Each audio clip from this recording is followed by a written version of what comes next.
You scroll past a photo and your stomach tightens, just for a second, just a flicker. Someone you went to school with is standing on a yacht in Croatia, laughing, holding a drink the color of the Mediterranean, and you are sitting on your couch, in your apartment, eating cereal at 10 p.m. You close the app. You tell yourself it doesn't bother you. But the real answer is far stranger than jealousy. That tightening in your chest is not a flaw. It is ancient machinery. It is a survival system so powerful, so deeply wired into your nervous system that no amount of self-help books or gratitude journaling has ever fully switched it off. And for good reason. Your brain is not built for the 21st century. It was built for a world of about 150 people, a small tribe, a tight circle of faces you saw every day, competed with every day, and depended on for your survival every day. In that world, knowing exactly where you stood relative to everyone else around you was not vanity, it was life or death. The person who stopped comparing was the person who stopped noticing threats. And the person who stopped noticing threats did not make it very long. This is what evolutionary psychologist Robin Dunbar discovered when he began studying the relationship between primate brain size and social group size. He found something remarkable. The bigger an animal's neocortex, the part of the brain responsible for social thinking, the larger and more complex its social group. And when he mapped humans onto that same graph, the number he landed on was 150. That is your brain's natural group size. 150 relationships. 150 people whose status, behavior, and well-being your brain is quietly, constantly, involuntarily tracking. The problem is that you now have access to the lives of hundreds of millions of people, and your ancient brain cannot tell the difference. When your ancestors walked through the forest and noticed that a neighboring tribesman had a larger shelter or a better hunting spear, that comparison triggered a very specific cascade,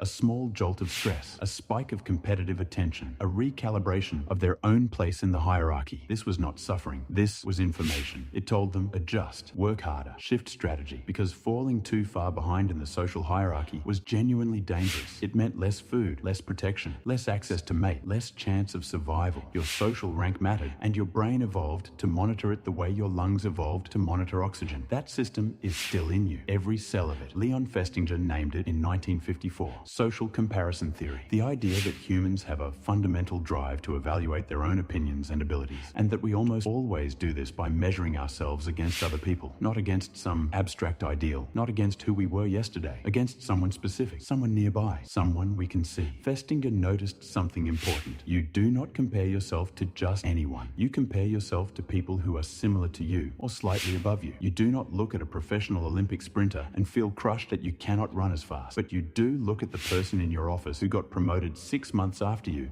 and feel something twist in your chest. That is the system working exactly as designed.